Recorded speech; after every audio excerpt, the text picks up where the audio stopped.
আরবের বুকে জাহিলিয়াত যুগে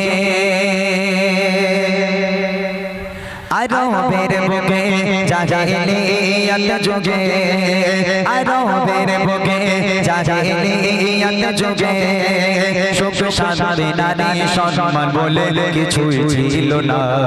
কি বলবো সে যুগের ঘটনা, কি বলবো সে যুগের ঘটনা। আরবের বুকে জাহিলিয়াত যুগে আরবের বুকে জাহিলিয়াত যুগে সুখ শান্তি নারী সম্মান বলে কিছুই ছিল না। কি বলবো সে যুগের ঘটনা, কি বলবো সে যুগের ঘটনা। এক মানব প্রিয় নবীকে শোনা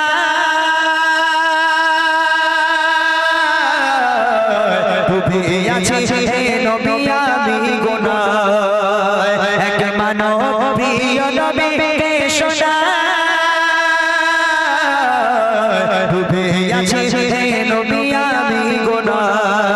কি হবে আমার উপায় বলেন গে নবী আমায়, কি হবে আমার উপায় বলেন গে নবী আমায়। পাবো কি ক্ষমা আমি নাকি ভুলের ক্ষমা নাই। খোদা দিল আমায় কথা শ্মশান দুনিয়ায়, খোদা দিল আমায় কথা শ্মশান দুনিয়ায়। নিজে হাত করে দিলাম তারে মৃত্যুর যন্ত্রণা।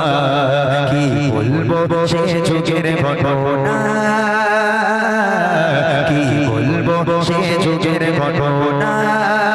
আরবের বুকে জাহিলিয়াত যুগে আরবের বুকে জাহিলিয়াত যুগে সুখ শান্তি নারী সম্মান বলে কিছুই ছিল না।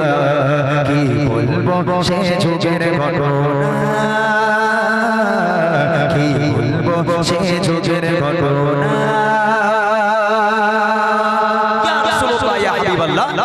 আমি বিদেশে কাজে যাব, তখনকার মানুষ বাণিজ্যে যেত, বিদেশে যেত কাজ করার জন্য।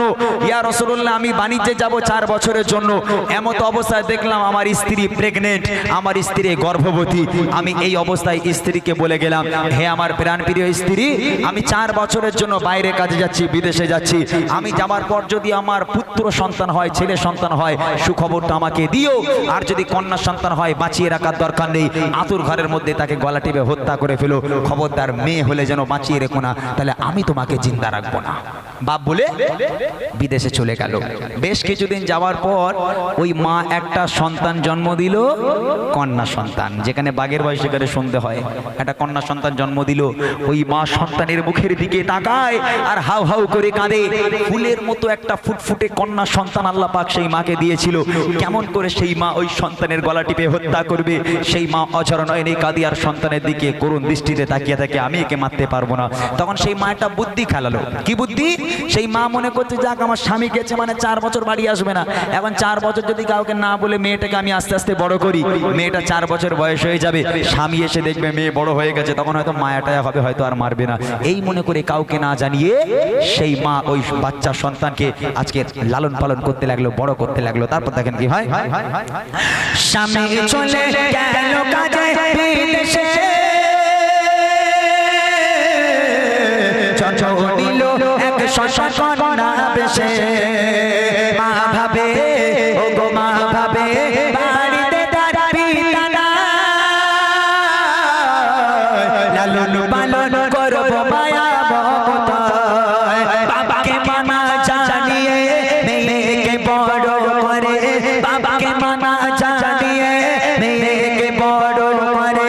বেড়ে ওঠে কন্যা তখন 4 বছর আর করে। খেলছে কচি শিশু হেসে খেলে আঙিনায়, খেলছে কচি শিশু হেসে খেলে আঙিনায়। মা ভয়ে মরে স্বামী এলে বাঁচিয়ে রাখবে না। কি বলবো সে যুগের ঘটনা, কি বলবো সে যুগের ঘটনা। পারে দেখে 4 বছর হয়ে গেল মেয়েটার বয়স, বাচ্চা মেয়েটা খেলা করছে, আঙিনায় দৌড়াচ্ছে, লাপাচ্ছে। হঠাৎ করে সেই বিদেশের স্বামী 4 বছর পর বাড়িতে এসে হাজির। একদম যেই দরওয়াজার সামনে সেই বিদেশের স্বামী এসে দাঁড়িয়েছে, সঙ্গে সঙ্গে ওই লোকটা দেখছে ঘরের মধ্যে উঠানে একটা ফুটফুটে ফুলের মতো একটা মেয়ে দৌড়োদৌড়ি করছে, খেলা করছে। সঙ্গে সঙ্গে বাপের মাথা গরম হয়ে গেল। কার মেয়ে? কার মেয়ে? এর বাড়ি কোথায়? আমার বাড়িতে মেয়ে সন্তান কেন? ওই কার মেয়ে? কোথায় বাড়ি? এইরকম বাপ ভাবছে। হঠাৎ করে সেই মেয়েটা খেলতে খেলতে দৌড়ে দৌড়ে দৌড়ে দৌড়ে এসে আব্বাজানকে জড়িয়ে ধরেছে। আব্বা, আব্বা আপনি ভালো আছেন? আব্বা, আব্বা কতদিন হয়ে গেল আপনাকে দেখেনি, মায়ের মুখে আপনার কত কথা শুনেছি। আব্বা, আব্বা আপনাকে দেখা হয়নি। আব্বা আপনি ভালো আছেন?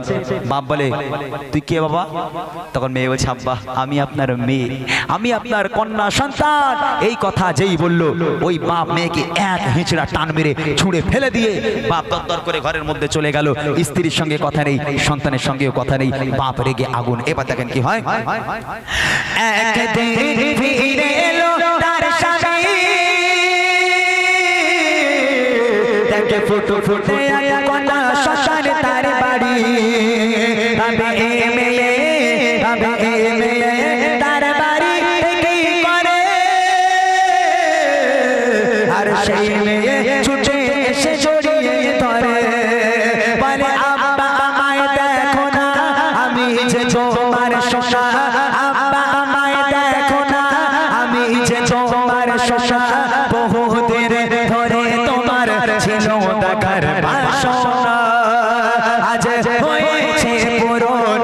আব্বু আছো গো কেমন? আজ হয়েছে পূরণ। আব্বু আছো গো কেমন? এই দৃশ্য দেখে পিতার মাথা ঠিক থাকে না। কি বলবো সেই যুগের ঘটনা, কি বলবো সেই যুগের ঘটনা। একদিন হয়ে গেল, 2 দিন হয়ে গেল, 3 দিন হয়ে গেল, বাপ ঘর থেকে বেরোয় না, বাপ রেগে আগুন। 3-4 দিন পরে হঠাৎ করে ঘর থেকে বার হয়ে আগে স্ত্রীর কাছে গেল, বউয়ের কাছে গিয়ে বলছে, এই দেখো যা আবার হয়ে গেছে, বাদ দাও, বাদ দাও, যা আবার হয়ে গেছে। তুমি যখন মেয়ে সন্তান জন্ম দিয়ে ফেলেছো, আর মেয়েটাও একদম ফুলের মতো হয়েছে, ওকে মেরে লাভ নেই। তুমি একটা কাজ করো, তুমি তোমার মেয়েকে একটু সুন্দর করে সাজাও, আমি ওর মামার বাড়ি থেকে একটু ঘুরিয়ে আনি। তখন সেই মা খুশিতে বাগে বাগ, যাক আমার পাষাণ হৃদয় স্বামী শেষ পর্যন্ত আমার মেয়েকে মেনে নিল। এই খুশি মনে তারা নিজের কন্যা সন্তানকে ফুলের মতো, পরীর মতো করে সাজিয়ে বাপের হাতে তুলে দিল, যাও মা বাবার সঙ্গে মামার বাড়ি থেকে ঘুরে এসো। মেয়েও নাচতে নাচতে খেলতে খেলতে বাবার হাত ধরে বাপ মেয়ে রওনা হয়ে গেল। বাপ মেয়ে বাড়ি থেকে রওনা হয়ে যাওয়ার পর মরুর বালুর রাস্তা, পথের পর পথ হেঁটে যায়, পথের পর পথ হেঁটে যায়, গন্তব্য আর আসে না, মামার বাড়ি আর আসে না। এমত অবস্থায় বাচ্চা, 4 বছরের বাচ্চি বলে, আব্বা, আব্বা আপনি আমাকে কোথায় নিয়ে যাচ্ছেন? আব্বা, আব্বা আমি কোথায় যাচ্ছি? আব্বা পথ কেন শেষ হয় না, আমি আর হাঁটতে পারছি না। আব্বা, আব্বা পিপাসায় কলিজা ফেটে যায়, পিপাসায় কলিজাটা ফেটে যাচ্ছে। আব্বা, আব্বা একটুখানি পানি আমাকে একটু দেন। আব্বা, আব্বা আব্বা বলে কাঁদে, পানি পানি করে কাঁদে। কিন্তু সেই বাপ মেয়ের দিকে আর ফিরেও তাকায় না, মেয়ের দিকে আর ফিরেও তাকায় না। মেয়েটাকে টানতে টানতে টানতে টানতে ওই বাপ আজকের মরুর বালুর উপর থেকে নিয়ে যায়। মেয়ে অঝর নয় নেই, কাঁদে, আব্বা আব্বা বলে কাঁদে, পানি পানি করে কাঁদে। সেই পাষাণ হৃদয় বাপ মেয়ের দিকে ফিরে তাকায় না, হাত ধরে টানতে টানতে নিয়ে যাচ্ছে। দেখেন তারপর কি হয়। রওনা রওনা হয়ে যায় বাপ মেয়ে, আনন্দে চলে মেয়ে তার বাপ পেয়ে। মরুর বালুর ওপর দিয়ে হেঁটে যায়, বলে আব্বু বলো আমরা যাচ্ছি কোথায়? আমি চলতে আর পারি না, পিপাসায় কলিজা খানা। চলতে আমি পারি না, পিপাসায় কলিজা খানা। হেঁটে যায় আব্বু আমায় বাড়ি নিয়ে চলো না। কি পাষাণ হৃদয় তার শোনে না কথা, কি পাষাণ হৃদয় তার শোনে না কথা। আব্বু আব্বু বলে কাঁদে মেয়ে, ফিরেও দেখে না। কি বলবো সেই যুগের ঘটনা, কি বলবো সেই যুগের ঘটনা। মেয়েটাকে দূরে একটা রেখে ওই বাপ একা একা হেঁটে কিছু দূর চলে গেল। কিছু দূর বাপ হেঁটে হেঁটে গিয়ে মেয়ে অনেকটা দূরে দাঁড়িয়ে আছে আর বাপ কিছুটা দূরে চলে গেল। গিয়ে মেয়ে দূর থেকে দেখছে তার বাপ যেন কিছু একটা খুঁড়ছে।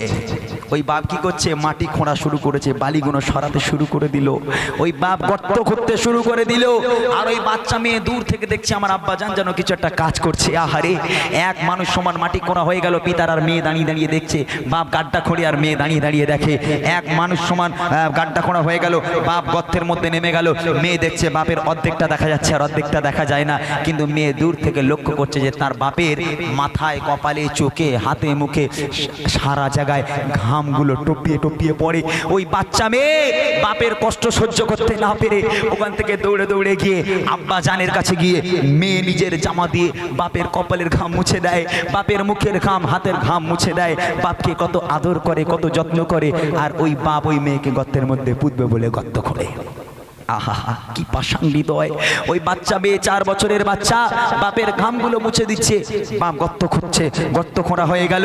এইবারে বাপ গর্ত থেকে উঠে মেয়েকে লাগাতার মারতে শুরু করে দিল। 4 বছরের বাচ্চি হাউ হাউ করে কাঁদে, আব্বা আব্বা বলে কাঁদে। আব্বা আপনি আমাকে ছেড়ে দেন, আপনি আমাকে কেন মারছেন আব্বা? আমি কি দোষ করেছি আব্বা, আপনি আমাকে ছেড়ে দেন। বাপ এত মার মারে, মারতে মারতে পুনরায় রক্তাক্ত হয়ে গেল মেয়ে। রক্তাক্ত অবস্থায় ওই বাপ এক ধাক্কা দিয়ে গর্তের মধ্যে ফেলে দিল। ওই বাচ্চা মেয়েটা করুণ ভাবে কাঁদে, আব্বা আব্বা আপনি আমাকে মারছেন কেন আব্বা? আব্বা আপনি আমাকে ছেড়ে দেন আব্বা, আব্বা আপনি আমাকে ছেড়ে দেন। আপনি যদি না চান কখনো আপনার বাড়িতে যাব না, আপনি যদি না চান কখনো আপনাকে আব্বা বলে ডাকবো না। আব্বা আপনি আমাকে প্রাণে মারবেন না আব্বা, আব্বা আপনি আমাকে ছেড়ে দেন। করুণ ভাবে কাঁদে, আব্বা আব্বা বলে কাঁদে। ওই পাষাণ হৃদয় বাপ মেয়ের কোনো কথা শোনে না। বাপ গর্ত ভর্তি করতে ব্যস্ত থাকে, গাড্ডা ভর্তি করতে ব্যস্ত থাকে। গর্ত ভর্তি করতে করতে করতে করতে মেয়ের গলা সমান গর্ত ভর্তি হয়ে গেল। সারা দেহটা বাচ্চা মেয়ের মাটির তলায়। আর এই ফুলের মতো চেহারা, ফুলের মতো মুখটা মাটির উপরে ভেসে আছে। ওই কচি মুখ নিয়ে আব্বার কাছে বলে, আব্বা আব্বা আপনি যদি না চান কখনো আপনার বাড়ি যাব না, আপনি আমাকে আমার জন্য ছেড়ে দেন আব্বা, আব্বা কখনো আমি যাব না আপনার বাড়িতে, কখনো আপনাকে আব্বা বলে ডাকবো না, আমি আপনাদের থেকে অনেক দূরে চলে যাব। শেষবারের মতো আমার মায়ের মুখটা একটুখানি আমাকে দেখতে দেন, একটা বারের জন্য আমার মায়ের মুখ দেখতে দেন। আব্বা কোনো কথা না শুনে মেয়েকে মারতে মারতে গর্তের মধ্যে মেয়েকে ঢুকিয়ে দিয়ে বালিগুলো চাপা দিয়ে একেবারে সমান করে দিল। চির জনমের মতো সেই মেয়ে বাড়ির তলায়। কবি ছন্দের মাধ্যমে লিখছে, দেখেন, মেয়েকে একা ফেলে তার পিতা করছে মাটি না বলে কোনো কথা। মেয়ে তার, ও গো মেয়ে তার পিতার ঘাম মুছে যায়। আর আপন মনে পিতা মাটি খুঁড়ে যায়। এক মানুষ মাটি খুঁড়ে পিতা মেয়ের হাত ধরে, এক মানুষ মাটি খুঁড়ে পিতা মেয়ের হাত ধরে টেনে টেনে দিল ঠেলে নিয়ে যায় গর্তে পড়ে। কাঁদে কচি সোনা আবু আমায় মেরো না, কাঁদে কচি সোনা আবু আমায় মেরো না। মাটি চাপা দিতে থাকে মেয়ের কথা শোনে না। কি বলবো সে যুগের ঘটনা, কি বলবো সে যুগের ঘটনা। এই কথা শোনার সাথে সাথে আমার আপনারা নবী এত কান্না সেদিন কেঁদেছিল। আমার নবী পাক কোনোদিন এত কান্না কাঁদেনি, এত কান্না আমার নবী পাক কেঁদেছে। কাঁদার পর নবী পাকের চোখের পানিতে দাড়িটা একেবারে সুভিজানো হয়ে গেল। নবী পাকের পিরান মুবারকখানা ভিজে পুরো একেবারে ভিজে গেল। আমার নবী পাক সেদিন থেকে ওয়াদা করেছে, শুনে রেখে দাও আমার উম্মাত উম্মতিরা, যার বাড়িতে কন্যা সন্তান মেয়ে সন্তান জন্ম নেবে, আমি নবী বলে যাচ্ছি আল্লাহ পাকের রহমত এবং বরকত তার বাড়িতে আল্লাহ পাক ভরিয়ে দেবে। কন্যা সন্তানকে যেন অবহেলা করো না, তোমার মেয়ে সন্তান হয়েছে বলে খবরটা যেন মুখ কালো করো না, মনে করে দিও, মনে করে রেখো তোমার কন্যা সন্তান তোমার ঘরের রহমত, তোমার কন্যা সন্তান তোমার ঘরের বরকত। আহা, অনেক মায়েরা আছে, শাশুড়ি আছে, হ্যাঁ, হাসপাতালে একটা মা মেয়ে জন্ম দিল, শাশুড়ি বলছে, এই ছেলে, এই খবর পেয়েছি বৌমা নাকি ছেলে জন্ম দিচ্ছে, খবরদার যাবি নি, জানো ওর বউর বাপ মা দেখে নেবে ওখানে। একটা ছেলে চাইলাম, ছেলে হয়নি, ছেলে হলি তো 3 লাখ টাকা আসতো। আহা হা, আমার নবীর উপরে যাচ্ছ তোমরা। হ্যাঁ, আমার নবী পাক বলে যায়, যার বাড়িতে কন্যা সন্তান জন্ম নেবে আমি নবী ওয়াদা করছি তার বাড়িতে কোনোদিন অভাব হবে না। তোমার মেয়ে সন্তান তোমার রহমত, তোমার মেয়ে সন্তান তোমার বরকত। সেদিন থেকে নারীদের সম্মান আল্লাহ রাসূল অনেক বাড়িয়ে দিয়েছিল। শেষ কথায় কবি লিখছে দেখেন, মাটির তলে দেহ মুক্তি বার করে কেঁদে কেঁদে বলে আপু দাও ছেড়ে, শেষ পার ও গো শেষ পার মাকে দেখতে দাও না। মাটি চাপা দিয়ে দিল মুখখানা, আহা কি পাষাণের হৃদয় একটু কি দয়া না হয়, আহা কি পাষাণের হৃদয় একটু কি দয়া না হয়। এই কথা শুনে প্রিয় নবীর কেঁদে বুক ভেসে যায়, বলে নবী আমিরা তোমার কন্যা শশায়, বলে নবী আমিরা তোমার কন্যা শশায়। ঘরের রহমত বরকত সবই অবহেলা করো না, কি বলবো সে যুগের ঘটনা, কি বলবো সে যুগের ঘটনা। আরবের বুকে জাহিলিয়াত যুগে, আরবের বুকে জাহিলিয়াত যুগে সুখ শান্তি নারী সম্মান বলে কিছুই ছিল না, কি বলবো সে যুগের ঘটনা, কি বলবো সে যুগের ঘটনা, কি বলবো সে যুগের ঘটনা।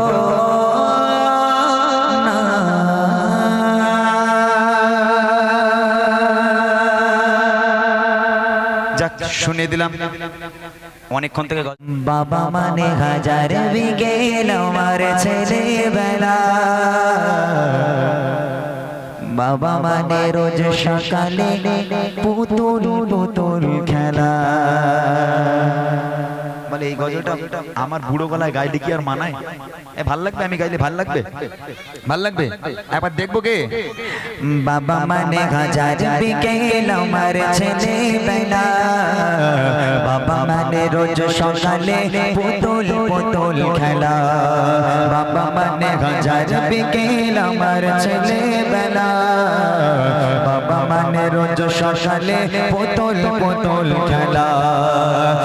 বাবা মানে কাছে ভালো যাচ্ছে ভালো দিন, বাবা মানে জমিয়ে রাখা আমার অনেকের ঋণ। আমি যত এলো মেলো বলে বাবা তুমি সময় মতো সহজ সমাধান, জীবনের টানা পরে কিছু না জানি, আমার গানের স্বরলিপি তোমার মাঝে খুঁজি। বাবার কাছে হই না কালো আমি কোনো দিনে, বাবাটাকে আদর করে তোমায় সোনামণি, বাবার কাছে হই না কালো আমি কোনো দিনে, বাবাটাকে আদর করে আমায় সোনামণি। বাবা মানে হাজার বিকেল আমার ছেলেবেলা, বাবা মানে রোজ সকালে পুতুল পুতুল খেলা। ছোটবেলা চাঁদে দেয় সকাল সাজে, আমি বড় হইনি আজ বাবা তোমার কাছে, চিরদিন থাকবে বলো তুমি আমার হয়ে, বেলা শেষে মা বলে ডাকবে বলো সারা জীবন ধরে, বেলা শেষে তুমি আজ অনেক অভিমানী, কেউ না জানো আমি জানি তোমার সোনামণি, বেলা শেষে তুমি আজ অনেক অভিমানী, কেউ না জানো আমি জানি তোমার সোনামণি। বাবা মানে হাজার বিকেল আমার ছেলেবেলা, বাবা মানে রোজ সকালে পুতুল পুতুল খেলা, বাবা মানে হাজার বিকেল আমার ছেলেবেলা, বাবা মানে রোজ সকালে তালে পুতুল পুতুল খেলা বাবা মানে কাছে ভালো যাচ্ছে ভালো দিন বাবা মানে কাছে ভালো যাচ্ছে ভালো দিন বাবা মানে জমিয়ে রাখা আমার অনেকেরই বাবা মানে হাজার বিকেল আমার ছেলেবেলা বাবা মানে রোজ সকালে পুতুল পুতুল খেলা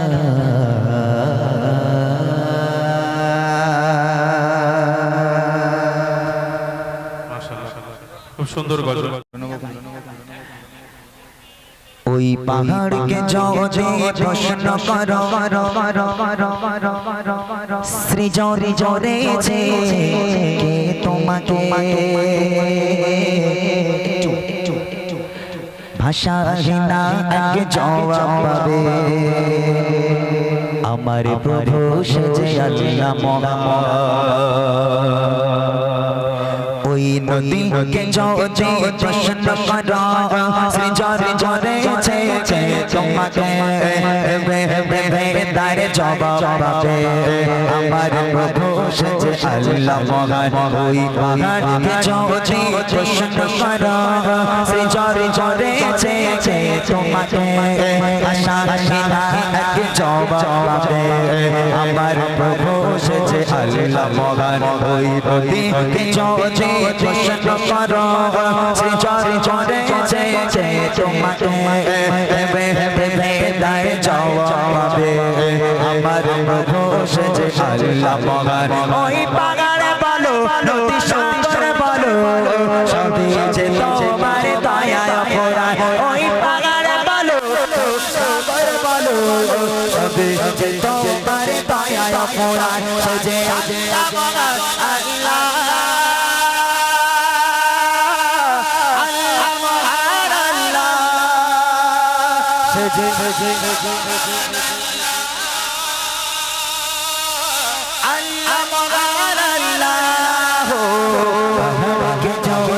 প্রশ্ন করো সৃজরি জরেছে কে তোমাকে ভাষাহীনা এক সেজে আল্লাহ মোহাম্মদ ওই নদীকে যদি প্রশ্ন করো সৃজরি জরেছে কে তোমাকে তার জবাব পাবে আমার প্রভু সেজে আল্লাহ মোহাম্মদ ওই পাহাড়ে বলো নদী সাগরে বলো ওই পাহাড়ে বলো নদী সাগরে বলো সবে সবে তোমার দয়ায় অপরাধ সেজে আল্লাহ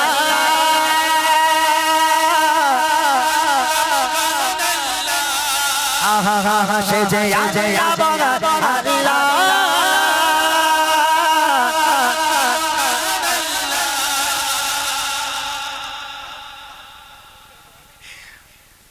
চিল্লে গা আমি নিচ্ছি তুই ধরে নিচ্ছি তুই গা একটুখানি গা একটা ছন্দ গা ফাঁকিবাজ তুই গা তারপর দেখছি খুঁটি বিহীন নীল আকাশে দেখে অপর খেলা রাতে তারাদের বেলা খুঁটি বিহীন নীল আকাশে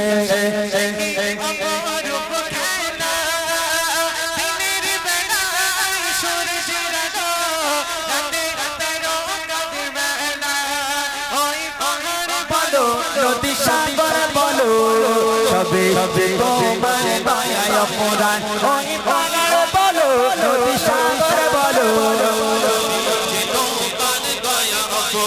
সেজে আল্লাহ মহান আল্লাহ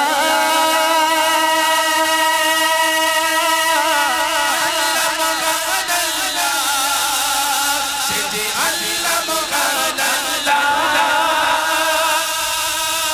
আল্লাহ মহান আল্লাহ যদি প্রশ্ন করো সৃজরি জরেছে তোমাকে ভাষাহীনা এক জবাব পাবে আমার প্রভু সেজে আল্লাহ মহান ওই নদীকে যদি প্রশ্ন করো সৃজরি জরেছে তোমাকে ভেবে ভেবে তার চোখে আমার প্রভু সেজে আল্লাহ মহান ওই পাগারে বলো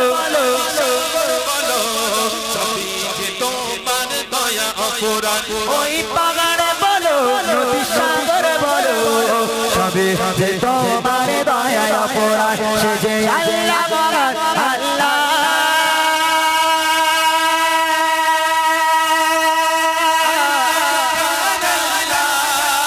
সে যে আল্লাহ